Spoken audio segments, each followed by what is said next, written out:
दोस्तों जरा सोचिए, आरएसएस जो अपने 100 साल पूरे करने जा रहा है, उतने ही विवाद उसके दामन में आज जमा हो चुके हैं। आज एक बड़ी खबर जो है वो नागपुर से आ रही है, जहां एक ही मंच पर नितिन गडकरी और मोहन भागवत नजर आए। आप कहेंगे इसमें आश्चर्य की क्या बात है? इन दोनों की तो बहुत अच्छी बनती है और ये तो दोनों साथ बैठ सकते हैं। बात तो तब होती जब नरेंद्र मोदी साथ बैठ जाते। जी, अभी आपको पूरी कहानी बताते हैं, हमारे साथ जुड़े रहिएगा, क्योंकि इस मंच पर जो तस्वीर सामने आई उसके पीछे की असल कहानी क्या है वो सुनिए। नितिन गडकरी, जिन पर हाल ही में अमित शाह ने तमाम कोशिशों से दाग लगाने की कोशिश की और डायरेक्ट इनडायरेक्ट नितिन गडकरी भी ये बात कह गए कि कैसे उनके पीछे कोई खास लगा है और जो कि उन्हें पैसे देके ट्रोल करा के बदनाम कराने की कोशिश कर रहा है। लेकिन खेल का ट्विस्ट तो यहां है कि इस भव्य जश्न की शुरुआत कराने के लिए मोहन भागवत ने गडकरी को चुना। अब सोचिए, जिसको मिटाने की साजिशें चल रही हो उसी से नई सुबह की शुरुआत कराई जाए। क्या ये केवल संयोग है या फिर राजनीति का गहरा कोई संदेश है? नागपुर में हुआ यह नजारा बिल्कुल ही अलग था। मंच पर मोहन भागवत बैठे थे, बगल में गडकरी और महाराष्ट्र के डिप्टी सीएम देवेंद्र फडणवीस भी मौजूद थे। और याद रखिए, गडकरी नागपुर से ही सांसद हैं और उनका रिश्ता आरएसएस से नया नहीं बल्कि बहुत ही गहरा है। जब बीजेपी सत्ता में नहीं थी तब भी गडकरी आरएसएस के लिए आर्थिक और राजनीतिक सहारा बने। न्यूज नशा इस पर पहले खबर करके आपको जानकारी दे चुका है कि कैसे आरएसएस के ड्रेस, शर्ट और निक्कर तक गडकरी सिलवाकर दिया करते थे। उस दौर में जब दिल्ली के गलियारों में बीजेपी का कोई वजूद तक नहीं था, गडकरी ही वो नाम थे जो नागपुर से लेकर लोधी रोड तक कनेक्शन की ऑक्सीजन देते थे। यहां तक कि उस वक्त पार्टी को भी पैसे की मजबूती नितिन गडकरी के दौरान ही मिली थी, क्योंकि वो राष्ट्रीय अध्यक्ष थे। हालांकि अब तो वो खुद कहते हैं कि वो जमाना चला गया जब मैं राष्ट्रीय अध्यक्ष हुआ करता था, अब मेरा इसमें कोई रोल नहीं। इतिहास गवाह है कि गडकरी और मोहन भागवत का रिश्ता केवल संगठन का नहीं रहा है, बल्कि संगठन के अंदर, बीजेपी के अंदर तमाम ऐसी लॉबी रही हैं जिसमें इन दोनों ने साथ मिलकर अपनी बिसातें बिछाई हैं। व्यक्तिगत भरोसे पर यह रिश्ता टिका हुआ है। दोनों एक दूसरे को सालों से जानते हैं, लेकिन क्या हो कि दोनों के बीच में भी कोई फूट डालने की कोशिश करे, सोचिए क्या होगा फिर। लेकिन ऐसी परिस्थिति में उस फूट को भी नजरअंदाज करते हुए, दोनों एक दूसरे को सालों से जानते हुए, एक दूसरे की बातों को समझते हुए एक साथ एक मंच पर बैठे नजर आए। और ये झटका बड़ा था। ये झटका आपके लिए नहीं होगा, ये झटका है उस लॉबी के लिए जो इस वक्त इनको हटा देना चाहती है। जी हाँ, नरेंद्र मोदी और अमित शाह के लिए। यही कारण है कि जब भी गडकरी भागवत की मुलाकात होती है तो दिल्ली में सियासी थर्मामीटर चढ़ जाता है। और इस बार तो मामला और भी बड़ा है। आरएसएस का शताब्दी समारोह है। वही आरएसएस का शताब्दी समारोह जिसको लेकर Narendra Modi all India radio पर लंबा चौड़ा भाषण दे रहे हैं और अपना ये बात का जिक्र वो लाल किले के भाषण में भी कर चुके हैं। यानी कि आरएसएस को तरजीह देने में वो पीछे नहीं हट रहे हैं। नरेंद्र मोदी आरएसएस के 100 साल के कार्यक्रम का पूरा श्रेय खुद लेना चाहते हैं। लेकिन यहां क्या हो गया? यहां पर नरेंद्र मोदी की जगह यहां पर नितिन गडकरी बैठे हैं उस कार्यक्रम में जिसके समारोह की तैयारी शुरू हो चुकी है।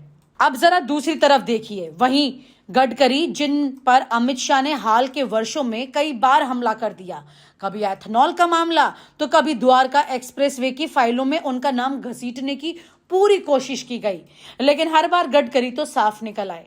उनके मंत्रालय पर पीएमओ का कंट्रोल चलाने की कोशिश भी की गई, लेकिन गडकरी अपने काम और अपनी पकड़ से उसे झटका देते रहे। यही वजह है कि वो मोदी शाह की जोड़ी के लिए हमेशा अनकंट्रोलेबल मंत्री साबित हुए। अब तो जरा आप सोच ही लीजिए, इसी गडकरी को चुना गया है आरएसएस के 100 साल के पूरे होने के मौके पर मुख्य भूमिका में। उन्हीं से शुरुआत हो रही है। सवाल उठ रहा है, क्या सिर्फ गडकरी के नागपुर सांसद होने का फायदा मिल रहा है या फिर मोहन भागवत का सीधा संदेश है कि हमारी नजर में गडकरी अभी भी भरोसेमंद हैं और रहेंगे। राजनीति का ये संतुलन देखना मजेदार है, क्योंकि इसके अंदर मिर्ची का वो तड़का है जो आपको किसी भी वक्त छींकने पर मजबूर कर देगा, क्योंकि जब भी आप इसका स्वाद लेंगे आपको पता चलेगा कि अब एक बार फिर से कोई नया मसाला डाल दिया गया है। भले ही वो कढ़ाई पुरानी हो, लेकिन ऐसे मसाले का छौंका है कि आपके स्वाद में जायका जरूर आएगा। कुछ ऐसी ही तस्वीर है राजनीति की। ये तस्वीरें और ये मंच दरअसल बीजेपी के अंदर के रिश्तों का एक्सरे स्कैन करके दिखा रहा है। एक तरफ नरेंद्र मोदी और अमित शाह, जिन्होंने गडकरी को हाशिए पर लाने की पूरी कोशिश कर दी, दूसरी तरफ मोहन भागवत, जो गडकरी को सामने ले आए और कह रहे हैं हमें अपनी पसंद किसी के दबाव में तय करने की जरूरत नहीं। इस तरह आरएसएस ने मोदी शाह के खेल में कूदकर स्वतंत्र भूमिका दिखाने की पूरी कोशिश की है कि हम आजाद हैं, हम पर दिल्ली का दबाव नहीं है। बीजेपी अध्यक्ष का पद महीनों से खाली पड़ा है, या ये कहें कि बस टलता जा रहा है, हर बार कोई ना कोई बहाना और वक्त को किसी तरह से बचाना। लेकिन आरएसएस के मंच पर गडकरी की मौजूदगी ये संकेत दे रही है कि पार्टी में अगर सबसे स्वीकार्य और सुलझा हुआ कोई चेहरा है तो भाई साहब वो नितिन गडकरी हैं। ये अप्रत्यक्ष संदेश सीधे सीधे नरेंद्र मोदी और अमित शाह को जा रहा है। अब आप पूछेंगे कि आखिर अमित शाह को गडकरी से इतनी परेशानी क्यों है? जवाब साफ है, क्योंकि गडकरी अपने मंत्रालय में किसी भी बाहरी दबाव को चलने नहीं देते। पीएमओ के आदेश भी अगर आते हैं तो गडकरी अपने तरीके से फिल्टर करके आगे बढ़ जाते हैं, यानी वो मंत्री जो केवल रबड़ स्टैंप नहीं है।